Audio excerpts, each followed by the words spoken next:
Bab 294 Penutupan dan Pengenalan Bisnis. Luke berkata, jadi, apakah saudara perempuan Lady Heather pernah menyebutkan di mana bukti bahwa Todd membunuh Kelly? Saya menduga Kelly merujuk pada mantan istri Todd. Grayson tua, aku akan bertanya. Luke menutup telepon dan menunggu. Setengah jam kemudian, Old Grayson mengirim pesan kepada Luke bahwa ada ruang bawah tanah di rumah Todd yang telah disegel selama 2 tahun. Melihat ambulans lain telah tiba dan para medis mulai bekerja, Luke melihat ke truk dan menghela nafas.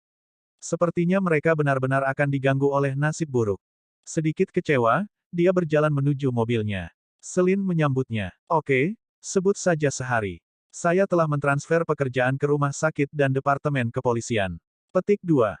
Luke santai, dia tidak perlu membuang waktu untuk berbicara dengan orang lain lagi.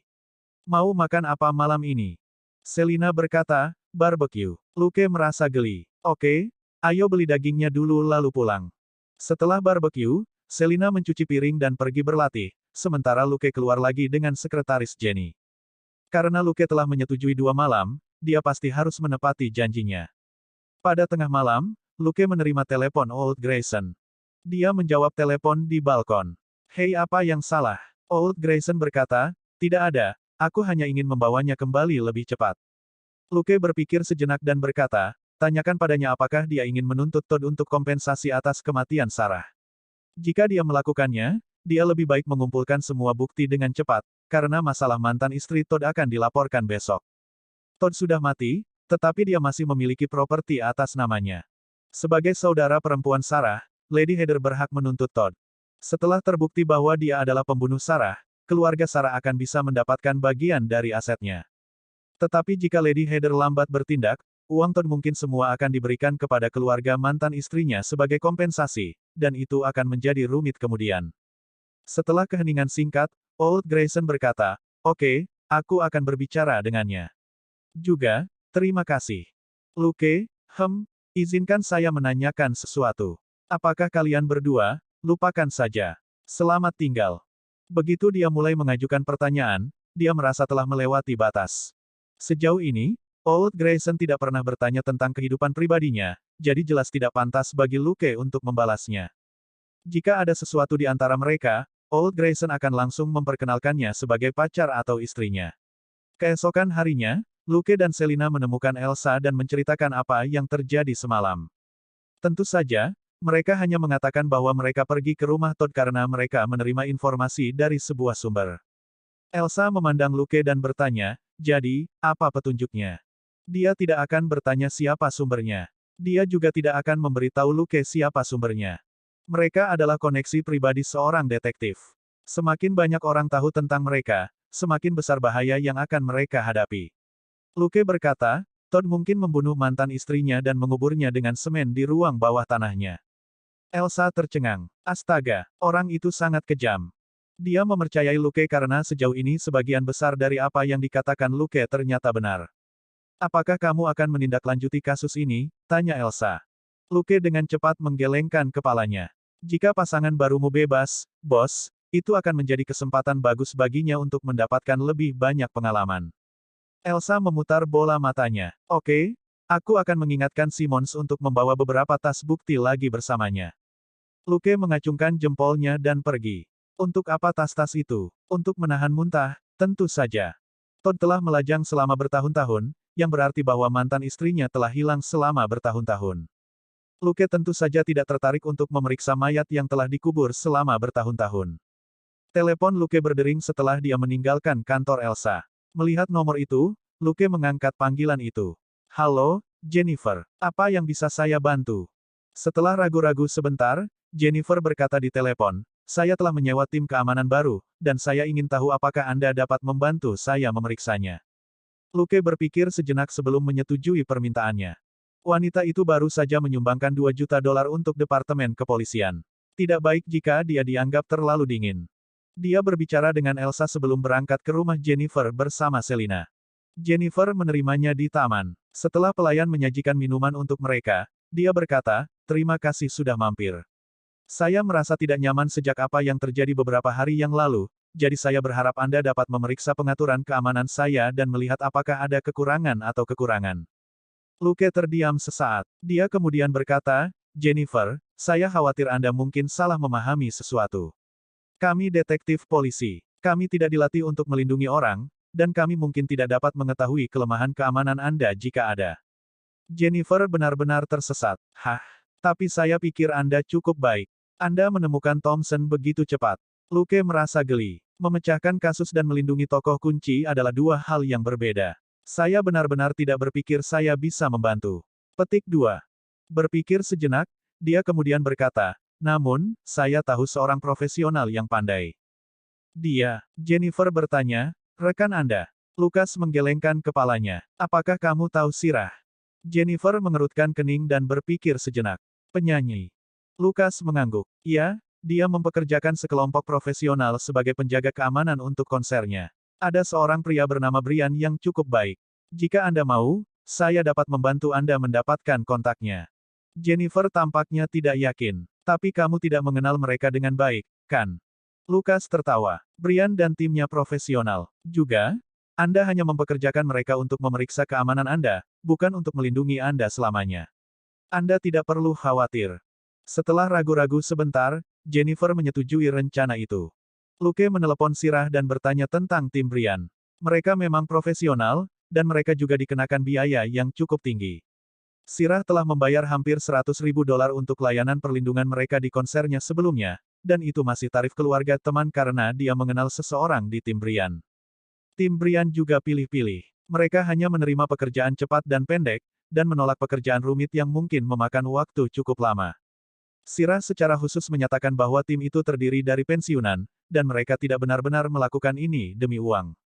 Bab 295 Bantuan untuk Elizabeth. Luke memberitahu Sirah tentang permintaan Jennifer. Dia tidak menyebut nama Jennifer, dan hanya menjelaskan apa yang dia butuhkan. Sirah mengatakan bahwa Brian mungkin akan menerima pekerjaan itu selama dia bebas dan bayarannya cukup baik. Luke mendapatkan nomor Brian. Dia menutup telepon setelah berterima kasih kepada Sirah. Di dekatnya, Jennifer mendengar sebagian besar percakapan, dan cukup puas. Orang-orang itu telah membuktikan bahwa mereka dapat dipercaya ketika mereka bekerja untuk Sirah sebelumnya. Luke menghubungi Brian dan segera menerima jawaban positif. Brian senang bekerja untuk bintang-bintang besar, yang tidak pernah ragu untuk membayar. Setelah percakapan singkat, mereka sepakat bahwa mereka akan bertemu dan berbicara secara langsung. Setengah jam kemudian, Brian tiba, dan dia tidak datang sendiri. Luke bangkit sambil tersenyum. Hei, Brian, senang bertemu denganmu lagi. Brian pun membalasnya dengan senyuman. Itu kamu, itu Lukas, kan? Saya tidak berharap untuk bekerja dengan Anda lagi. Petik 2. Luke dengan cepat menggelengkan kepalanya. Kau menyanjungku. Saya benar-benar tidak tahu banyak tentang perlindungan. Itu sebabnya saya mengatakan kepadanya bahwa dia harus mempekerjakan Anda. Petik 2.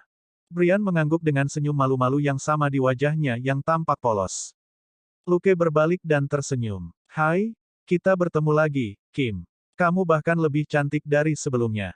Waktu, Brian, Selina dan Jennifer memandangnya dengan rasa ingin tahu. Memikirkan kembali, Kim berseru, kamu, pria dari pesawat itu.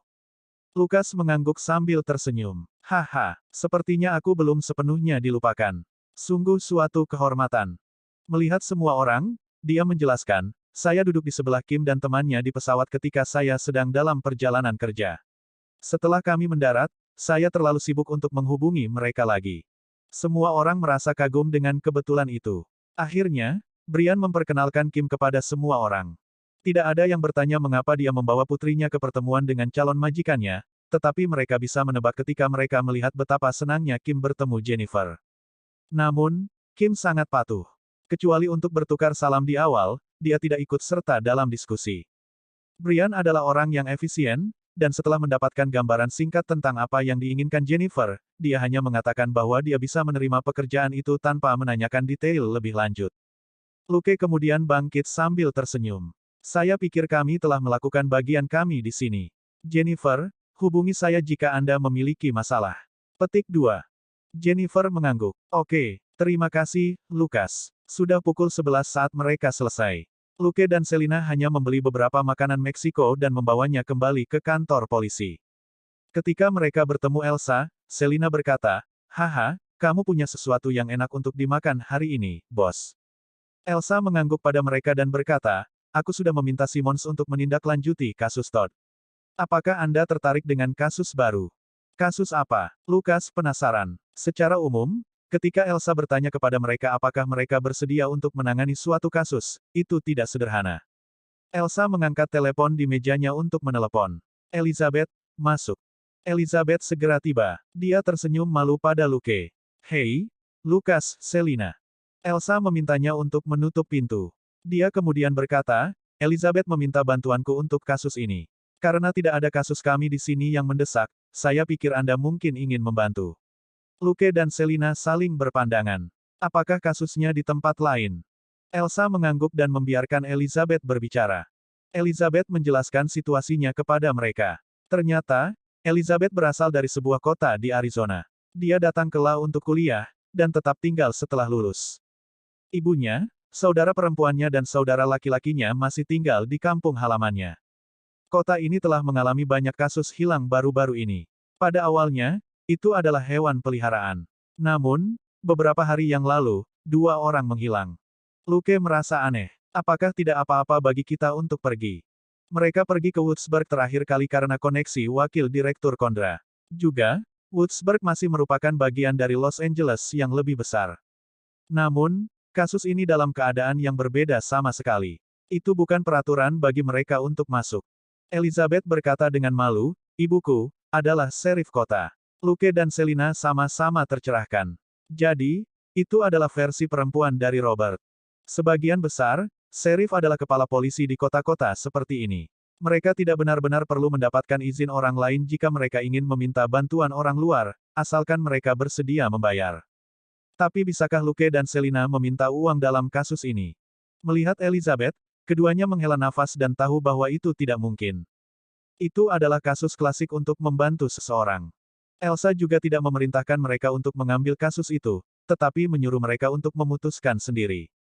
Mereka bebas mengambil atau meninggalkannya.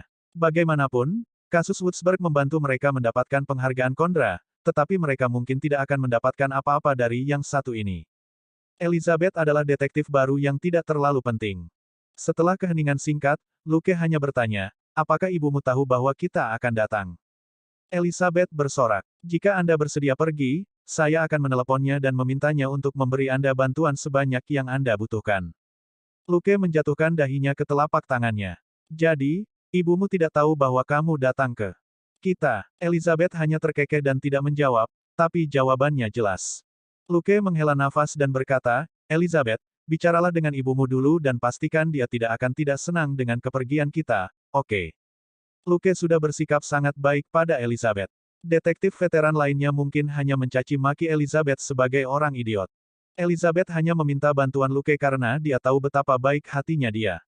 Ibunya cemas. Kakak perempuannya dan saudara laki-lakinya juga meneleponnya dan menceritakan desas-desus menyeramkan yang membuat Elizabeth khawatir. Itulah mengapa dia membuat permintaan yang keterlaluan ini. Dia tidak akan berani meminta bantuan Luke jika dia tidak mengenalnya dengan baik. Departemen kepolisian di kota ibunya hanya memiliki anggaran paling banyak untuk menutupi akomodasi dan makanan Luke. Elizabeth berlari keluar dengan gembira untuk memanggil ibunya. Di sisi lain, Elsa menatapnya dan bertanya, mengapa kamu tidak menolaknya? Lukas tertawa. Jika kamu ingin menolaknya, kamu pasti sudah melakukannya. Aku tahu kau menyukainya. Elsa mengangguk dan berkata, ya, dia berhati-hati dan cerdas, dan tidak seperti beberapa pemula ambisius lainnya, dia bersedia mempelajari berkas kasus seperti yang diperintahkan. Dia akan sebagus Selina dalam beberapa tahun. Bab 296 kamu ada dan akan selalu ada. Selina tertawa geli. Bos, saya hanya lulusan sekolah menengah. Dia pasti akan lebih baik dariku. Elsa terkekeh dan berkata dengan suara rendah, jika kamu dan Luke mau, kamu bisa mendaftar di perguruan tinggi tingkat 3 dan mendapatkan diploma dalam beberapa tahun. Pada saat itu, Anda dapat dengan mudah dipromosikan. Petik 2. Lukas tidak menanggapi itu. Dia tidak ingin melakukan pekerjaan kantor. Adapun Selina, dia menatapnya. Selina balas menatapnya dengan waspada. Kapan aku punya waktu untuk kuliah? Luke memikirkan semua pelatihan bertahan hidup yang telah diatur untuknya, dan menyadari bahwa dia benar-benar tidak punya waktu. Namun, dia memutuskan untuk bertanya kepada Jenny apakah ada perguruan tinggi di mana mereka bisa mendapatkan ijazah dengan mengeluarkan lebih banyak uang dan menghabiskan lebih sedikit waktu di kelas. Mengabaikan mereka saat mereka mengedipkan mata satu sama lain, Elsa berkata, namun, saya hanya bisa memberi Anda 1 minggu untuk kasus ini paling banyak, dan itu termasuk perjalanan Anda berdua. Luke mengangkat bahu dan berkata, tidak masalah. Jika dia tidak bisa menyelesaikan kasus ini dalam seminggu, tidak ada gunanya tinggal di sana lebih lama lagi. Itu masalah sikap jika dia pergi atau tidak, sementara itu masalah keberuntungan jika dia bisa memecahkan kasus ini. Luke dan Selina kemudian diusir dari kantor. Setengah jam kemudian, Elizabeth kembali dengan gembira. Luke, Selina, ibuku senang atas bantuanmu. Lukas menatapnya. Elizabeth, katakan yang sebenarnya. Sikap ibumu akan menentukan metode investigasi apa yang bisa kita gunakan. Elizabeth menundukkan kepalanya. Aku membujuknya. Dia bersedia membantu Anda dengan apapun yang Anda butuhkan, kecuali, Selina bertanya, kecuali bahwa kami hanya membantu kasus ini dan kami tidak dapat mengganggu ketertiban lokal. Elizabeth menunduk dalam konfirmasi diam-diam. Luke berkata, angkat kepalamu, Elizabeth.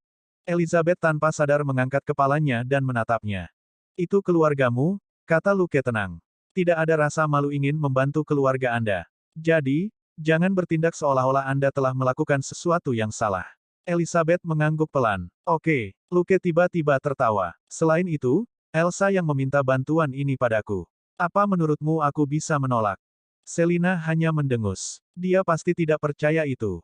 Jika Luke tidak mau pergi, Elsa tidak akan memaksanya untuk menangani kasus ini.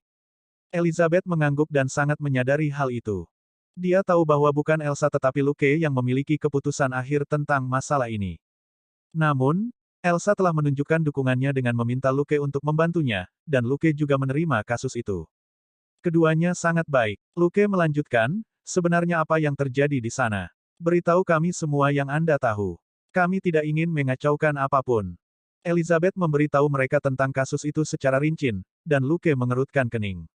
Ibumu benar-benar bisa menghubungi FBI sekarang, bukan? Mempertimbangkan beratnya masalah yang telah dijelaskan Elizabeth, yang paling penting adalah menjaga semua orang tetap aman alih-alih menjaga martabat serif setempat. Elizabeth tersenyum pahit. Dia akan melakukan itu, tetapi dalam beberapa hari terakhir, Wade, wali kota, memberitahu semua orang bahwa kota itu tidak aman dan bahwa mereka harus menerima persyaratan Vitello dan pindah. Sekarang, banyak orang yang curiga bahwa Wade berada di balik segalanya. Ibuku juga tidak yakin. Luke bertanya, apakah kamu percaya saudaramu? Elizabeth berubah serius. Mike dan aku selalu dekat. Dia hampir tidak pernah berbohong, dan dia tidak akan melakukannya tentang sesuatu yang begitu mengerikan. Jadi, saya pikir Anda mungkin bisa membantu. Petik 2. Karena kalian berdua adalah detektif paling cakap di LAPD, dia diam-diam berpikir dalam hati. Luke dan Elsa menghargai Elizabeth bukan hanya karena dia cantik, tetapi juga karena dia pintar. Dia tahu bahwa Luke pernah mengalahkan 50 penjahat sendirian, ditambah dia memecahkan 2 kasus Jennifer Perry pada hari penyelidikannya. Tidak ada yang bisa memastikan keselamatan keluarganya lebih baik daripada dia. Setelah berbicara selama 20 menit, Elizabeth memberikan file-file di kampung halamannya kepada Selina untuk dianalisis di jalan. Luke dan Selina tidak membuang waktu dan langsung berangkat. Mereka masih mengendarai mobil patroli yang diberikan Departemen Kepolisian kepada mereka. Setelah modifikasi Luke, itu jauh lebih berguna daripada kendaraan lain. Ibu Elizabeth juga mengirim faks untuk meminta bantuan. Meskipun agak sulit dipercaya bahwa sebuah kota di Arizona akan meminta bantuan LAPD, faks itu membuat semuanya resmi. Setelah menutup telepon, Selina melirik Luke dan mendengus. Perlu saya ingatkan bahwa Anda tidak seharusnya berkencan dengan murid Anda. Lukas, apa? Selina, kamu juga tidak seharusnya berkencan dengan kolegamu. Luke sama sekali tidak tergerak. Oke, bosan? Selina menghela nafas. Siswa Anda yang baik telah menyelesaikan semua dokumen. Kami sekarang dalam perjalanan kerja resmi. Petik 2. Luke mengangguk dan tidak mengatakan apa-apa. Selina, apakah kamu baru saja memukulnya? Jangan bertindak seolah-olah Anda telah melakukan sesuatu yang salah. Itu tidak akan berakhir baik baginya jika dia mencoba ini pada detektif tua lain di divisi kami. Petik 2. Luke, tapi saya tidak berpikir saya sudah tua. Saya masih muda. Bingung sejenak, Selina kemudian menyadari maksudnya, dan berkata dengan marah, aku juga masih muda. Saya baru 24 tahun. Luke, tentu saja, tapi kamu akan berusia 25 tahun. Segera, Selin menghela napas. Saya ingat masa lalu yang indah di Shackleford ketika seseorang memanggil saya malaikat. Lukas tertawa. Iya, kamu adalah malaikat, dan kamu akan selalu seperti itu. Selina mendengus dan fokus pada file-file itu. Setelah memperoleh penyembuhan diri dasar, Luke lebih sering mengemudi karena dia tidak lelah. Selina kelelahan setelah membaca file, dan dia tidur siang. Akhirnya, mereka mencapai wilayah kota Boom dalam cahaya matahari terbenam. Sebuah tanda tua di sebelah jalan bertuliskan, 20 mil ke Boomtown. Kota ini dulunya adalah kota yang makmur, begitulah namanya. Tetapi setelah tambang emas di sini mengering, kota itu jatuh ke dalam kemerosotan yang tak terhindarkan. Sekarang, wali kota berkomunikasi dengan sebuah perusahaan dengan harapan menjual kota secara keseluruhan. Namun, penduduk yang telah tinggal di sini selama beberapa dekade enggan untuk pergi. Kedua pihak menemui jalan buntu. Bab 297 serif tercantuk selain kamu Boomtown tidak damai akhir-akhir ini. Beberapa hewan peliharaan dan bahkan 2 warga telah hilang, yang membuat suara wali kota semakin meyakinkan. Ketika Luke dan Selina memasuki wilayah kota, mereka menemukan pemandangan yang sangat menakjubkan. Berbeda dari Texas yang luas dan luas, tempat ini terletak di antara dataran terbuka yang luas dan gunung, dan mereka melaju di sepanjang jalan berbukit. Tiba-tiba, ada suara yang memekakkan telinga, yang membuat Luke mengerutkan kening. Sesaat kemudian, 3 sepeda motor membuat keributan saat mereka melaju dengan mobil mereka. Lukas menjadi tenang. Mereka adalah sepeda off-road, dan ini adalah jalan pedesaan yang liar. Kebisingan itu bisa dimengerti. Namun, sebuah mobil polisi dengan lampu berkedip tiba-tiba muncul di belakang mereka. Luke melambat dan bergerak lebih dekat ke tepi jalan. Dia tidak mempercepat lagi sampai mobil polisi melewatinya juga. Mobil polisi tidak memperlambat atau menghalanginya, yang berarti tidak mengejarnya. Setelah beberapa ratus meter lagi, Luke melihat ketiga sepeda motor itu lagi, serta seorang polisi yang sedang menulis tilang pengendara sial. Luke bersiul dan berkata, Selina, itu serif paling cantik yang pernah kulihat selain dirimu. Selin memutar bola matanya. Aku akan lebih bahagia jika kau memujiku saja, Luke. Luke berkata, hei, aku menekankan bahwa dia adalah serif yang cantik. Dapatkan petunjuk. Selina segera mendapatkannya. Apakah itu Ibu Elizabeth? Sulit dipercaya. Elizabeth berusia 22 tahun. Bagaimana ibunya bisa begitu muda dan cantik? Lukas mengangkat bahu. Makanya saya heran. Jika ini Ibu Elizabeth, usianya pasti sudah lebih dari 40 tahun. Selina berkata, tentu saja, kecuali dia melahirkan Elizabeth ketika dia berusia 15 tahun atau lebih. Saat mereka berbicara, mereka berhenti di belakang mobil polisi. Setelah mereka keluar, mereka melihat ke dalam mobil polisi ketika mereka lewat, dan Selina menghela nafas. Saya pikir kami benar. Saya tidak berpikir ada serif cantik lain di kota ini yang kebetulan memiliki putri dan putra yang cantik. Luke melihat gadis remaja dan anak laki-laki kecil di dalam mobil polisi juga. Mereka berdua mengikuti ibu mereka. Yang terpenting, serif yang cantik dan para penumpang semuanya mirip Elizabeth. Setelah menulis tiket, serif kembali, tidak terlihat terlalu senang. Ketika dia melihat Luke, bagaimanapun, dia masih tersenyum sopan dan bertanya, apakah kamu dalam masalah? Apakah mobil Anda mogok? Atau apakah Anda sedang mencari petunjuk? Luke bertanya sambil tersenyum, kamu pasti Nona Samantha Parker, kan? Serif mengangguk dan berkata, ya, dan Anda. Lukas berkata, nih, Parker, kami rekan Elizabeth dari Los Angeles. Dia pasti sudah memberitahumu tentang kami. Samantha memandang mereka dengan heran. Kamu, rekan Elizabeth. Dia merasa bahwa Luke lebih mirip mahasiswa baru dari perguruan tinggi putrinya. Selina, di sisi lain, memang terlihat seperti detektif. Luke berkata, nama saya Luke Coulson. Ini Selina Hayek. Elizabeth pasti menyebutkan kami kepadamu. Selina mengangguk padanya juga. Senang bertemu dengan Anda, Nona Parker. Samantha akhirnya yakin akan identitas mereka. Aku tidak berharap kamu datang jadi. Segera, Lukas mengangkat bahu. Elizabeth telah melakukan pekerjaan dengan baik. Karena dia meminta bantuan, kami pasti harus datang sesegera mungkin. Jika Anda tidak keberatan, bisakah kita bicara di kota? Samantha juga menyadari bahwa tidak nyaman untuk berbicara di jalan. Dia mengangguk dan berkata, apakah kamu ingin datang ke tempatku? Kamu bisa mengikuti mobilku. Lukas mengangguk sambil tersenyum. 10 menit kemudian, kedua mobil diparkir di depan sebuah rumah. Setelah mereka keluar, Selina tidak bisa menahan diri untuk tidak berkata dengan kagum, wow, tempat yang indah.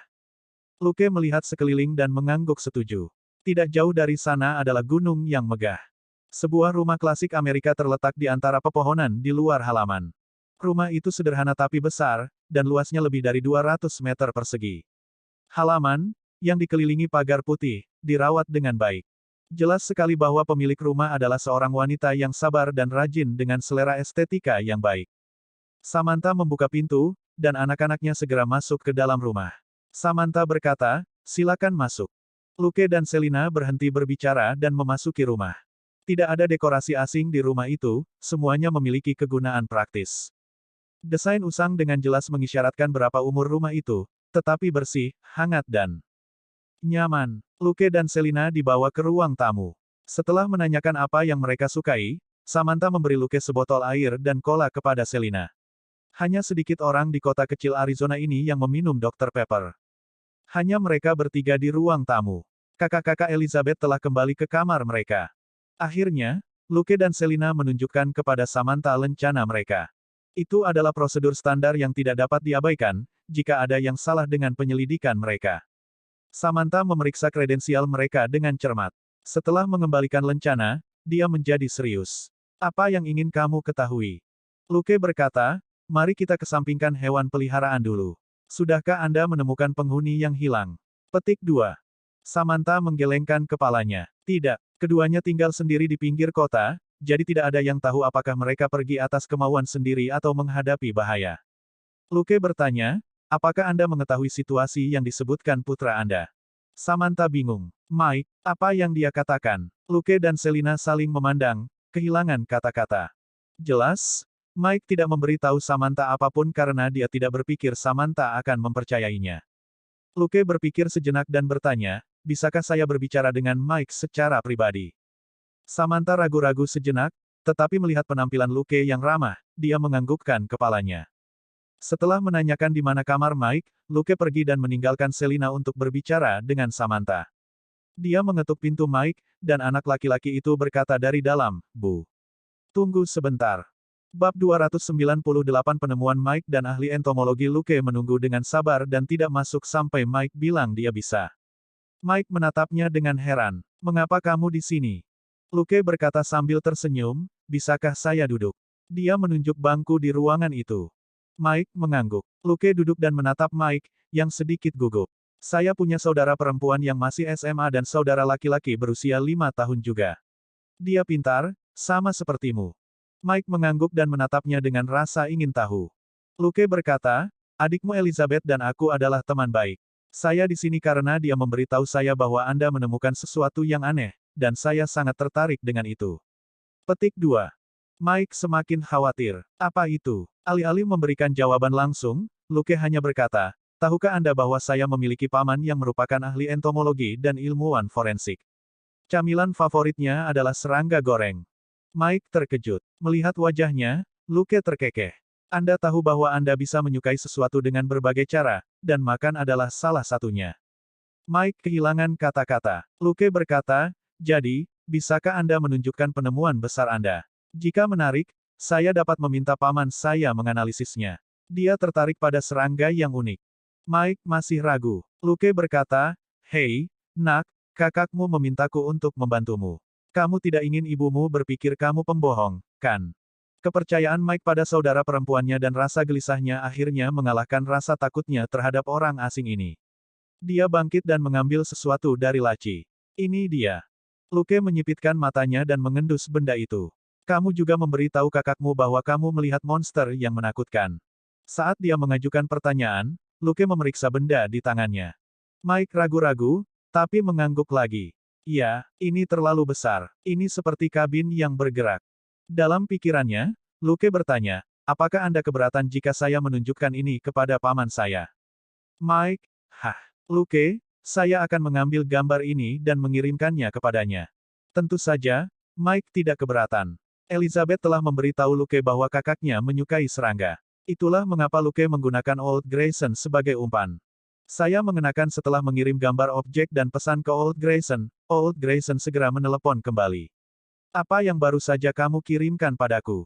Apakah itu properti film?" Luke, "Tidak, aku memegangnya sekarang." Saya telah mengkonfirmasi bahwa itu nyata. Petik 2. Grayson tua, di mana kamu? Luke, Kota Boom, tempat kecil di Arizona. Grayson tua, Kota Boom. Tunggu, sepertinya aku kenal seseorang yang tinggal di sana. Lukas, siapa itu? Grayson tua, Joshua Taft. Dia berspesialisasi dalam laba-laba. Petik 2.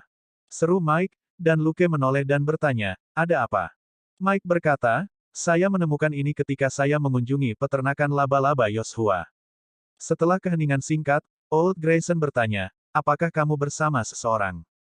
Luke, dia adalah orang yang menemukan benda ini. Aku mendapatkannya dari dia barusan. Old Grayson, apakah ada sesuatu yang terjadi pada Joshua?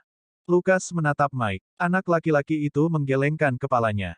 Aku tidak tahu. Ibu tidak mengizinkanku kembali ke peternakan laba-laba setelah insiden baru-baru ini. Saya memang mencoba menelepon Joshua, tetapi dia tidak mengangkatnya.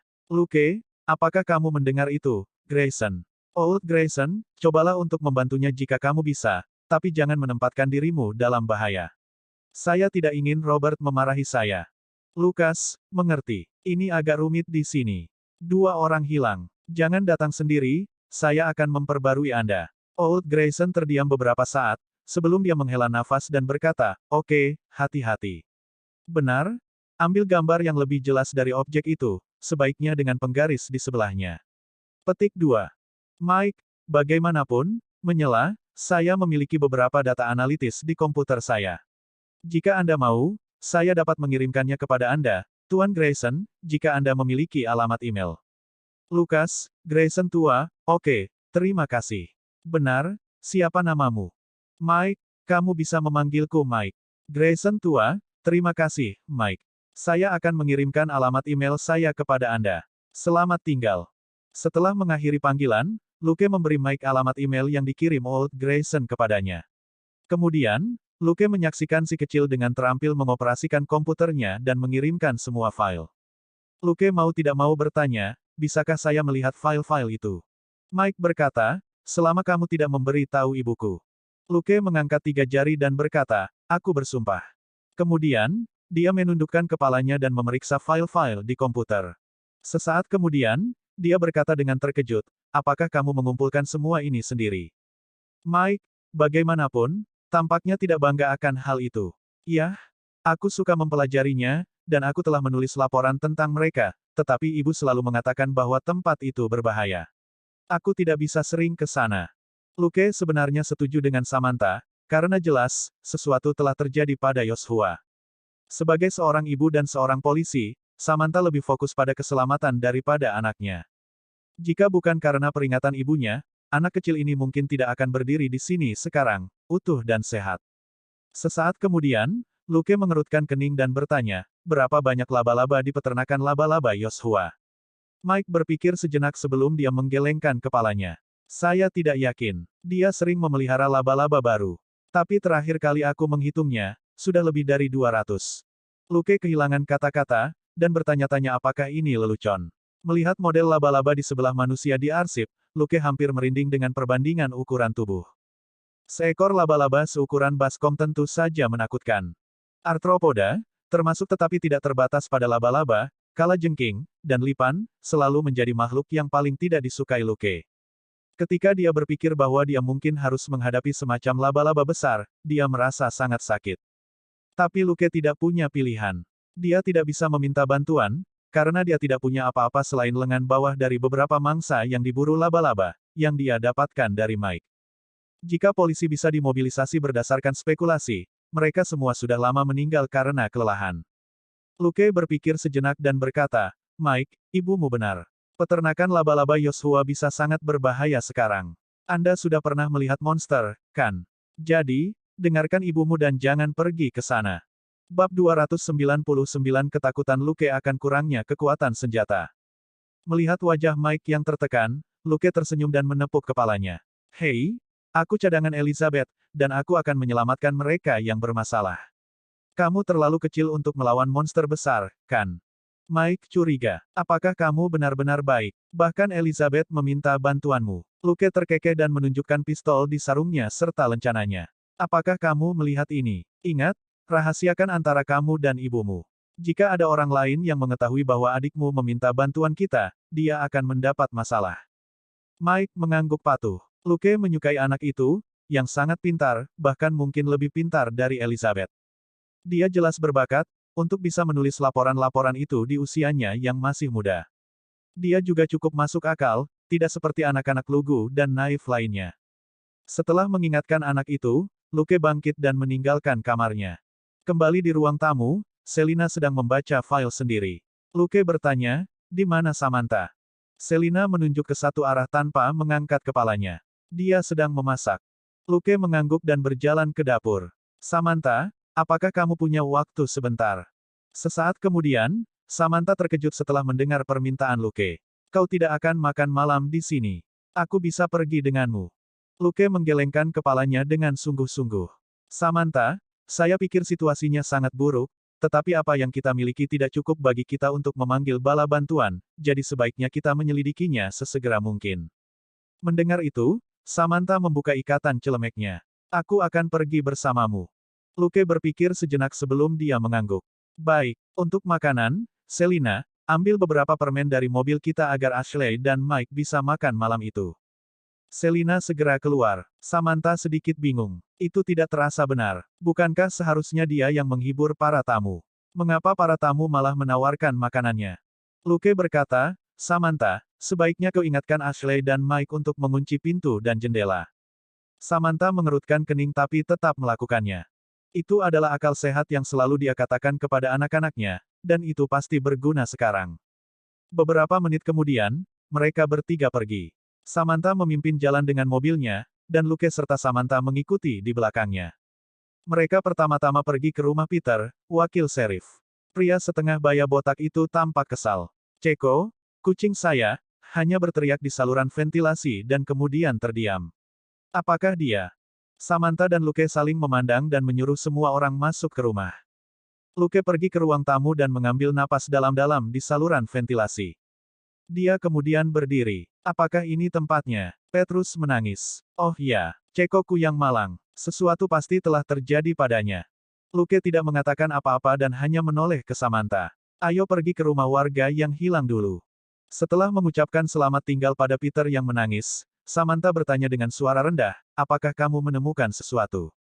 Luke berkata, kucing itu memang sudah mati, tapi kurasa kita tidak harus mengatakan itu di depan Peter, kan?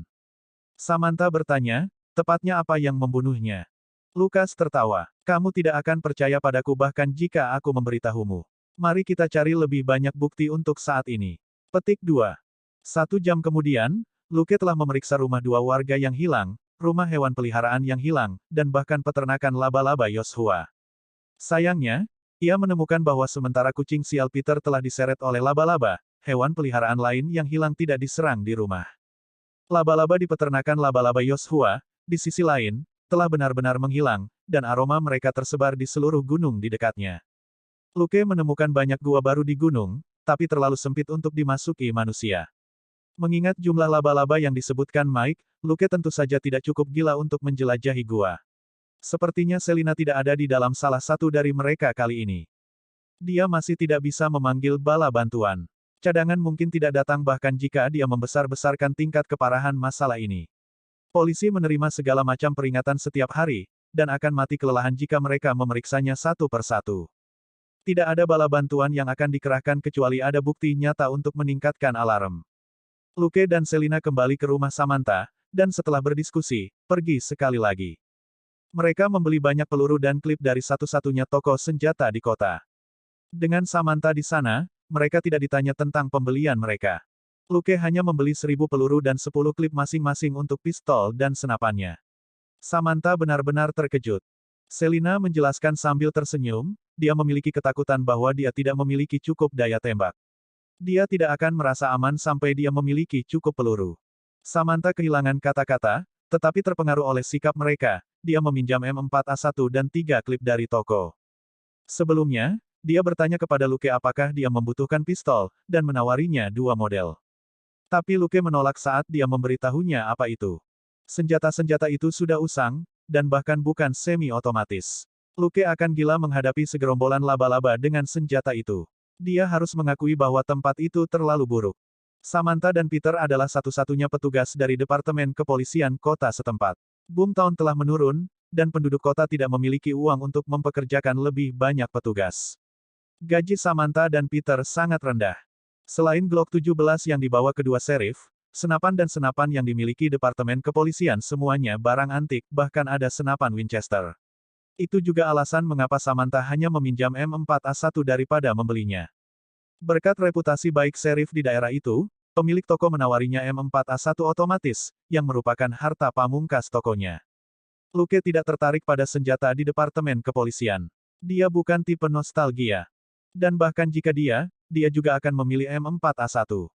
Meskipun bukan senjata terbaik, itu adalah senapan yang paling sering digunakan oleh polisi Amerika. Sekarang, ada 2 M4A1 dan 1 Benelli M1014 di mobil Luke. Bab 300 Hellhound Bruce. Faktanya, Luke memiliki banyak sekali klip dan peluru dalam inventarisnya, tetapi karena dia punya waktu, dia secara alami tidak keberatan membuat perlindungan untuk dirinya sendiri. Jika pertempuran terjadi kemudian, tidak ada yang benar-benar dapat mengetahui berapa banyak klip yang telah dia gunakan, atau peluru mana yang menjadi miliknya. Kemudian, Samantha mengantar mereka ke sebuah hotel di kota, yang terletak di sebelah restoran cepat saji. Luke dan Selina puas dengan pengaturan ini, yang sangat nyaman bagi mereka. Mereka check-in ke hotel dan kemudian makan di restoran sebelah. Di bilik sudut, Selina bertanya dengan suara rendah, apakah itu buruk? Dia terlalu akrab dengan Luke, dan bisa menyimpulkan dari banyak detail kecil bahwa Luke sedang dalam suasana hati yang muram. Luke menggigit hamburgernya dan melihat keluar jendela. Aku tidak yakin, tapi tidak ada salahnya untuk berhati-hati. Selin mengangguk. Saya tahu. Mengapa lagi Anda akan meminta kamar ganda? Kamu takut laba-laba akan menyerangku di malam hari, kan? Lukas mengangguk. Kau terlalu nyenyak tidur. Bukan tidak mungkin laba-laba akan menangkapmu dan membawamu kembali ke gua mereka di tengah malam. Selina kehilangan kata-kata. Tiba-tiba, mereka melihat banyak penduduk kota, termasuk pelanggan di restoran, berkumpul di satu tempat. Luke mengamati mereka sejenak, sebelum bertanya kepada pelayan di konter tentang hal itu. Pelayan, seorang wanita parubaya, menjawab dengan acuh tak acuh, mereka bergabung dengan pertemuan kota. Wade sekali lagi mencoba membuat mereka menjual rumah dan tanah mereka. Menyadari bahwa Luke bingung, pelayan itu bertanya, kamu bukan dari sekitar sini, kan? Aku belum pernah melihatmu sebelumnya. Wade adalah wali kota, dan seorang kapitalis dan lintah berdarah. Luke berterima kasih padanya sambil tersenyum dan berbalik, tetapi dia bergumam dalam hati bahwa hanya penduduk kota yang harus disalahkan, karena memilih Wade sebagai wali kota, dia pasti sudah ditendang dari jabatannya, jika dia tidak memiliki pendukung. Begitu mereka tahu tentang apa itu, Luke dan Selina kehilangan minat pada masalah itu dan pergi ke kamar mereka. Pemilik hotel memiliki ekspresi yang cukup rumit ketika dia melihat mereka berdua kembali ke kamar mereka, seolah-olah dia sedang mengingat masa lalu yang indah di masa mudanya. Keesokan paginya, Luke dan Selina berangkat ke McCormick Mining Corp. Perusahaan ini adalah perusahaan pertambangan terbesar di kota. Namun, setelah McCormick, pemilik perusahaan, meninggal beberapa bulan sebelumnya, perusahaan tersebut bangkrut, dan sedang menunggu untuk dilikuidasi. Gladys McCormick, saudara perempuan McCormick, menjalankan perusahaan untuk sementara waktu. Ketika Luke mendorong pintu perusahaan yang disebut perusahaan itu, bel di atas pintu berbunyi, memberi tahu pemilik rumah bahwa ada tamu yang datang. Ini sebenarnya hanya sebuah bungalau kecil. Luke melihat seorang wanita berusia 50 tahun yang sedang mengetik, sebatang rokok di mulutnya. Tanpa menoleh untuk melihat, dia berkata, kami tidak mempekerjakan lagi. Luke terkekeh dan hendak mengatakan sesuatu, ketika buldog hitam putih di sebelah wanita tua itu berlari dan menggigit celana Luke, menggeram mengintimidasi. Luke merasa geli. Dia memberi isyarat pada Selina untuk berbicara dengan wanita itu, sebelum dia berjongkok dan membelai anjing nakal itu. Oh, apakah kamu anjing neraka? Sungguh serangan yang menakutkan. Si kecil mengancam Luke pada awalnya, dan sepertinya mengabaikan tangan Luke. Namun, dengan sangat cepat, ia tergeletak di lantai untuk memperlihatkan perutnya pada goresan Luke yang nyaman. Luke mengambilnya sambil tersenyum dan terus menggaruk perut dan dagunya saat dia maju. Wanita tua itu sedikit malu. Bruce sedikit nakal, tapi dia tidak benar-benar penggigit. Lukas mengangguk. Saya tahu, Miss McCormick. Dia hanya anak baik yang menginginkan teman bermain. Benar kan, Bruce? Buldog itu menggeram dalam pelukannya dan menyipitkan matanya dengan nyaman.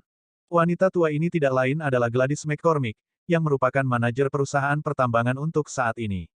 Namun, dia akan segera kehilangan identitas itu, karena perusahaan akan segera ditutup.